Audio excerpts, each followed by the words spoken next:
Hi dears, ಇವಾಗ ನಾವು ದೇವಸ್ಥಾನಕ್ಕೆ ಮತ್ತೆ ಸೆಕೆಂಡ್ ಟೈಮ್ ಬಂದಿದ್ದೀವಿ. ಸೆಕೆಂಡ್ ಟೈಮ್ ಹಾಗೆ ರಶ್ ಇತ್ತಲ್ಲ ಅಂತ ಏನು ರಶ್ ಇರಲಿಲ್ಲ. ಲೆಸ್ ದ್ಯಾನ್ 15 ಮಿನಿಟ್ಸಲ್ಲಿ ಹೊರಗೆ ಬಂದ್ವಿ. 5 o'clock ಕ್ಲೋಸ್ ಆಗೋದಿತ್ತು. ಸೊ ಹಂಗಾಗಿ ಎಲ್ಲರನ್ನೂ ತಳ್ತಾ ಇದ್ರು. ಕ್ಯೂ ಸ್ಟಾರ್ಟ್ ಆದಾಗಿಂದ ದರ್ಶನ ಮಾಡ್ಕೊಂಡು ಹೊರಗೆ ಬರೋದಕ್ಕೆ ಲೆಸ್ ದ್ಯಾನ್ 15 ಮಿನಿಟ್ಸ್. ಹೌದು ಹೌದು ಹೌದು ಚೆನ್ನಾಗಿತ್ತು. ಹೌದು, ಎರಡನೇ ಸತಿ ಬಂದಿದ್ದು ತುಂಬ ಚೆನ್ನಾಗಿತ್ತು. ತೋರಿಸ್ತೀನಿ ರೀ ನಿಮಗೆ. ಅದು ಗೋಲ್ಡನ್ ಮೇಲೆ ಒಂದು ಗೋಲ್ಡನ್ ಗೋಪುರ, ಚಿನ್ನದ ಗೋಪುರ ಇತ್ತು ಮೇಲೆ. ಅದು ಸಖತ್ತಾಗಿತ್ತು. ಒಂದು ನಿಮಿಷ ತೋರಿಸ್ತೀನಿ. ಎಸ್, ಇದು ನೋಡಿ ಫ್ರೆಂಡ್ಸ್, ಚಿನ್ನದ ಗೋಪುರ. ನೀನು ಹೇಳಿ ಚಿನ್ನದ ಗೋಪುರ. ಈಗಿಂದ ವ್ಯಾಲ್ಯೂ ಅಲ್ಲಿ ಇದ್ರದ್ದು, ಈಗಿಂದ ರೇಟಲ್ಲಿ ಇದ್ರ ವ್ಯಾಲ್ಯೂ ಏನಿರಬಾರ್ದಲ್ವ. ಚಿನ್ನದ ಗೋಪುರ, ಮೈ ಗಾಡ್. ಈಗ ನಾವು ಮುಂದೆ ಬಂದ್ವಿ. ಇಲ್ಲಿ ಫ್ರೆಂಡ್ಸ್ ಇದು ಅನ್ನದಾನಂ ಹಾಲ್ ಅಂತ, ಅಂದರೆ ಫ್ರೀ ಅನ್ನದಾನ ಇರುತ್ತೆ ಭಕ್ತರಿಗೆ. ಸೊ ನೀವಿಲ್ಲಿ ಬಟ್ ಟೋಕನ್ ತೊಗೋಬೇಕಾಗತ್ತೆ, ಅದು ಫ್ರೀನೇ ಇರುತ್ತೆ. ಬಟ್ ಟೈಮಿಂಗ್ ಇದೆ ಫ್ರೆಂಡ್ಸ್ ಇದಕ್ಕೆ ಬೆಳಿಗ್ಗೆ 11:30 ಮಧ್ಯಾಹ್ನ 1 ಗಂಟೆ ತನಕ ಟೈಮಿಂಗ್ ಇದೆ. ಇದು ಟೋಕನ್, ಇದೂ ಫ್ರೀಯಾಗೆ ಕೊಡ್ತಾರೆ. ಸೊ ಹಬ್ಬದ ಟೈಮಲ್ಲಿ, ಯಾವುದಾದ್ರೂ ಫೆಸ್ಟಿವಲ್ಲು, ಯಾವುದಾದ್ರೂ ಸ್ಪೆಷಲ್ ಪೂಜೆ ಇರೋ ಟೈಮಲ್ಲಿ ಇದು ಟೈಮಿಂಗು ಚೇಂಜ್ ಆಗುತ್ತೆ. ಆವಾಗ ಜಾಸ್ತಿ ಕ್ರೌಡ್ ಇರುವಾಗ ಎಲ್ಲ ಟೈಮ್ ಸಾಯಂಕಾಲ 4 ಗಂಟೆ 5 ಗಂಟೆ ತನಕನೂ ಅನ್ನದಾನ ಇರುತ್ತೆ. ಇಲ್ಲಿ ಪಕ್ಕ ಸೌತ್ ಇಂಡಿಯನ್ ಮೀಲ್ ಇರುತ್ತೆ ಫ್ರೆಂಡ್ಸ್.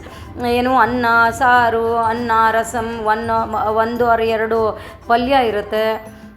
ತುಂಬ ಚೆನ್ನಾಗಿತ್ತು ಊಟ ಮಾತ್ರ. ಪ್ರಸಾದ ಮಾತ್ರ ತುಂಬ ಚೆನ್ನಾಗಿತ್ತು. ಹಾಗೆ ನಾವು ಮುಂದೆ ಬಂದರೆ ಇಲ್ಲೊಂದು ಬ್ಯೂಟಿಫುಲ್ ಆಗಿರೋದು ನನಗೊಂದು ವ್ಯೂ ಕಾಣಿಸ್ತು. ಏನಂದರೆ ಮುಂದೆ ಲಾನ್ ಇದೆ, ಆಮೇಲೆ ಹಿಂದೆ ಗೋಪುರಗಳು ಎಷ್ಟು ಚೆನ್ನಾಗಿದೆ ನೋಡಿ. ಅದು ಸಾಯಂಕಾಲದ ಟೈಮ್ ಇತ್ತು, ಬಟ್ ಸಖತ್ತಾಗಿತ್ತು. ಹಾಗೆ ನಿಮಗೆ ಇನ್ನೊಂದು ಸ್ವಲ್ಪ ಎಕ್ಸ್ಪ್ಲೈನ್ ಮಾಡೋಣ ದೇವಸ್ಥಾನದ ಬಗ್ಗೆ ಅಂತ ಇಲ್ಲಿ ಒಂದು ವಿಡಿಯೋ ಮಾಡಿದ್ದೀನಿ. ವಿಶ್ವದಲ್ಲೇ ದೊಡ್ಡ ಹಿಂದೂ ದೇವಸ್ಥಾನ ಇದಿರೋದು ತಿರುಚನಾಪಳ್ಳಿ, ಅಂದರೆ ತಿರುಚಿಯಿಂದ ಒಂದು 4 ಕಿಲೋಮೀಟರ್ ಇದೆ. ಇದು ಶ್ರೀರಂಗಂ, ವಿಶ್ವದಲ್ಲಿ ಅತಿ ದೊಡ್ಡ ದೇವಸ್ಥಾನ ಇದು. ಪುರಾಣದ ಪ್ರಕಾರ ರಂಗನಾಥನ ಮೂರ್ತಿ ಬ್ರಹ್ಮನಿಂದ ಇಕ್ಷು ವಂಶದ ರಾಜರಿಗೆ ಕೊಟ್ಟರು ಅಂತ. ಸೊ ಇಕ್ಷು ವಂಶದ ರಾಜರು ಏನು ಮಾಡಿದರು, ರಾಮನಿಗೆ ಕೊಟ್ಟರು, ರಾಮನಿಂದ ರಾಮ ವಿಭೀಷಣನಿಗೆ ಕೊಟ್ಟ. ಈ ಥರ ಸುಮಾರು ಸ್ಟೋರೀಸ್ ಇವೆ. ಸೊ ವಿಭೀಷಣ ಏನು ಮಾಡ್ದ, ಲಂಕೆಗೆ ಹೋಗಬೇಕಾದ್ರೆ ಕಾವೇರಿ ನದಿಯಲ್ಲಿ ಇಟ್ಟರು ಅಂತ. ಸೊ ಅದೇ ದೇವಸ್ಥಾನನೇ ಇವಾಗ ಶ್ರೀರಂಗಂ ಆಗಿದೆ. ಇದು ತುಂಬ 1500 ವರ್ಷದ ಹಿಂದಿಂದಿದು ದೇವಸ್ಥಾನ. ಇದು ಏನು ಚೋಳರ ಕಾಲದಲ್ಲಿ, ಚೋಳ ಡೈನಾಸ್ಟಿ, ಆಮೇಲೆ ಪಾಂಡ್ಯ ಡೈನಾಸ್ಟಿ, ಆಮೇಲೆ ವಿಜಯನಗರ ಎಂಪೈರ್, ಈ ಥರದ್ದೆಲ್ಲ ಇವರೆಲ್ಲನೂ ಅದನ್ನು ಡೆವಲಪ್ ಮಾಡ್ಕೊಂಡು ಬಂದರು. ಸೊ ಡೆವಲಪ್ ಮಾಡ್ಕೊಂಡು ಬಂದು ಇವಾಗ ತುಂಬ ದೊಡ್ಡದಾಗಿ ಇದೆ. ಎಷ್ಟು ಅಂದರೆ ಒಂದು 156 ಎಕರೆ ಇದು ಸ್ಪ್ರೆಡ್ ಆಗಿದೆ. ಇಲ್ಲಿ 21 ಗೋಪುರಗಳಿವೆ. ಇದರಲ್ಲಿ ಒಂದು ಬರೋದು ರಾಜಗೋಪುರ ಅಂತೇಳಿ, ಸಿಕ್ಕಾಪಟ್ಟೆ ದೊಡ್ಡದಿದೆ. ಸೊ ಡಿಯರ್ಸ್, ಇದು ರಾಜಗೋಪುರ ಅನ್ನೋದು ಏನಿಲ್ಲ ಅಂದರೆ 236 ಹೈಟಲ್ಲಿದೆ. ಇದು ಅಷ್ಟು ದೊಡ್ಡದಾಗಿದೆ. ಇದು ಎಂಟ್ರೆನ್ಸಲ್ಲೇ ಇದೆ ಇದು. ಆಮೇಲೆ ಪ್ರತಿ ವರ್ಷ ಲಕ್ಷಾಂತರ ಜನರು ಇಲ್ಲಿ ವಿಸಿಟ್ ಮಾಡ್ತಾರೆ. ಆಮೇಲೆ ಇವನು ನಿಮಗೆ ಗೊತ್ತಿರಬೇಕು, ಶ್ರೀರಂಗಂ ಇದು ಒಂದು 3 ರಂಗದಲ್ಲಿ ಇದು ಒಂದು ರಂಗ, ಇದು ಅಂತ್ಯರಂಗ ಮಾಡ್ತಾರೆ. 3 ರಂಗಗಳನ್ನು ಒಂದೇ ದಿವಸ ದರ್ಶನ ಮಾಡಬೇಕು, ತುಂಬ ಪುಣ್ಯ ಬರುತ್ತೆ ಅಂತ ಹೇಳ್ತಾರೆ. 3 ರಂಗಗಳು ಯಾವುವು ಅಂದರೆ, ನಮ್ಮ ಮೈಸೂರು ಹತ್ರ ಇರೋ ಯಾವುದದು ಶ್ರೀರಂಗಪಟ್ಟಣ, ಅದು ಆದಿರಂಗ. ಆಮೇಲೆ ಶಿವನ ಸಮುದ್ರದಲ್ಲಿ ಹತ್ರ ಇರೋದು ಮಧ್ಯರಂಗ, ಆ್ಯಂಡ್ ಶ್ರೀರಂಗಂ ಇದು ಅಂತ್ಯರಂಗ. ಸೊ ಒಂದೇ ದಿವಸದಲ್ಲೇ ಇದನ್ನು 3 ಏನೋ ದರ್ಶನ ಮಾಡಬೇಕು ಅಂತ ತುಂಬ ಜನ ಧನುರ್ಮಾಸದಲ್ಲಿ ಬರ್ತಾರೆ ಇಲ್ಲಿಗೆ. ಹಾಗೆ ವಿಡಿಯೋ ಮುಗಿಸ್ಕೊಂಡು ನಿಮಗೊಂದು ಸ್ವಲ್ಪ ಎಕ್ಸ್ಪ್ಲನೇಷನ್ ಕೊಡೋಣ ಅಂತ ವಿಡಿಯೋ ಮಾಡಿದೆ. ಅದನ್ನು ಮುಗಿಸ್ಕೊಂಡ್ಬಿಟ್ಟು ಸ್ವಲ್ಪ ಮುಂದೆ ಬಂದ್ವಿ ನಾವು. ಇಲ್ಲಿ ನೋಡಿ, ಇದು ಸಾಯಂಕಾಲದ ಹೊತ್ತಾಗಿತ್ತು ಫ್ರೆಂಡ್ಸ್. ಎಷ್ಟು ಚೆನ್ನಾಗಿತ್ತು ಅಂದರೆ ಆ ವ್ಯೂ ನೋಡೋದಕ್ಕೆ. ಸೂರ್ಯ ಮುಳುಗ್ತಾ ಇದ್ದ, ಅಲ್ಲಿ ಎಲ್ಲ ಜನ ಕುತ್ಕೊಂಡು ನೋಡ್ತಾ ಇದ್ದರು. ಆಮೇಲೆ ಈ ಥರದ್ದು ನೀವು ನೋಡಿ, ನಾಮಗಳು ಎಲ್ಲ ಸುಮಾರು ಗೋಡೆಗಳ ಮೇಲೆ ಬರೆದಿದ್ದಾರೆ. ಅದು ನೋಡೋದಕ್ಕೂ ತುಂಬ ಚೆನ್ನಾಗಿದೆ. ಆಮೇಲೆ ಇಲ್ಲಿ ಒಂದು ಬ್ಯೂಟಿಫುಲ್ ಆಗಿರೋ ವ್ಯೂ ಸಿಕ್ತು ಫ್ರೆಂಡ್ಸ್ ನನಗೆ. ಇದೇನೆಂದರೆ ಮುಂದೆ ಲಾನ್ ಇದೆ. ಇಲ್ಲಿ ನೋಡಿ ಎಷ್ಟು ಚೆನ್ನಾಗಿದೆ. ಹಿಂದೆ ಗೋಪುರಗಳಿವೆ, ಎಷ್ಟು ಚೆನ್ನಾಗಿದೆ ನೋಡೋದಕ್ಕೆ. ಸೊ ಹಾಗೆ ಮುಂದೆ ಬಂದ್ವಿ. ಜನ ಎಲ್ಲ ಕೂತ್ಕೊಂಡು ಆ ಸೂರ್ಯ ಮುಳುಗ್ತಾ ಇರೋ ವ್ಯೂ ನೋಡ್ತಾ ಕೂತಿದ್ದಾರೆ. ಅವ್ರನ್ನ ನೋಡೋದಕ್ಕೆ ಒಂದು ಚಂದ ಅಲ್ವಾ. ಇಲ್ಲಿ ನೋಡಿ ಎಷ್ಟು ಸ್ಪೇಷಿಯಸ್ ಆಗಿದೆ ದೇವಸ್ಥಾನ ಮಾತ್ರ. ವಂಡರ್ಫುಲ್ ಫ್ರೆಂಡ್ಸ್, ನೀವು ಒಂದು ಸತಿ ಆದರೂ ಬರಬೇಕು ಶ್ರೀರಂಗಂ ದೇವಸ್ಥಾನಕ್ಕೆ. ವಿಸಿಟ್ ಕೊಡಲೇಬೇಕು. ಆಮೇಲೆ ಹಾಗೆ ಮುಂದೆ ಬಂದ್ವಿ. ನಮಗೆ ನಾನು ಜಸ್ಟ್ ಒಂದು ವಿಡಿಯೋ ತೊಗೋತಾ ಇದ್ದೆ, ಅಲ್ಲಿ ನನಗೆ ದಶಾವತಾರಗಳು ಕಾಣಿಸಿದ್ವು.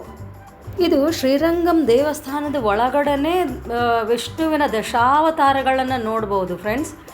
ಇದೇನೆಂದರೆ ವಿಷ್ಣು ಧರ್ಮವನ್ನು ರಕ್ಷಿಸೋಕ್ಕೋಸ್ಕರ ಅಂತಲೇ ಇಷ್ಟೊಂದು ಅವತಾರಗಳನ್ನು ತೊಗೊಂಡಿದ್ದಾನೆ ಅನ್ನೋ ಇಲ್ಲಿ ನೋಡ್ಬೋದು ನೀವು. ಮತ್ಸ್ಯಾವತಾರ, ಕೂರ್ಮ ಅವತಾರ, ವರಾಹ ಅವತಾರ, ನರಸಿಂಹ ಅವತಾರ, ಸುಮಾರು ಅವತಾರಗಳಿವೆ. ನೀವು ನೋಡಿ ಇಲ್ಲಿ ನೀವು 10 ಅವತಾರಗಳನ್ನ ನೋಡ್ಬೋದು ಫ್ರೆಂಡ್ಸ್.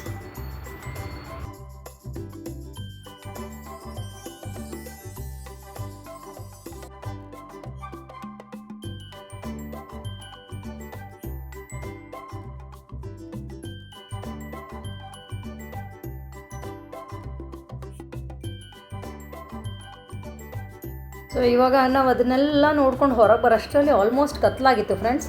ಇದು ನೋಡಿ, ಇದು ರಾತ್ರಿ ವ್ಯೂ ಹೇಗೆ ಕಾಣುತ್ತೆ. ಶ್ರೀರಂಗಂ ದೇವಸ್ಥಾನ, ಅದು ರಾಜಗೋಪುರ ರಾತ್ರಿ ಹೊತ್ತಲ್ಲಿ ಎಷ್ಟು ಚೆನ್ನಾಗಿ ಕಾಣ್ತಾ ಇದೆ ನೋಡಿ. ಎಲ್ಲ ಲೈಟ್ಸು ಆನ್ ಆಗಿರುತ್ತೆ. ನೋಡೋದಕ್ಕೆ ಮಾತ್ರ ಅದ್ಭುತವಾಗಿ ಕಾಣುತ್ತೆ ಫ್ರೆಂಡ್ಸ್.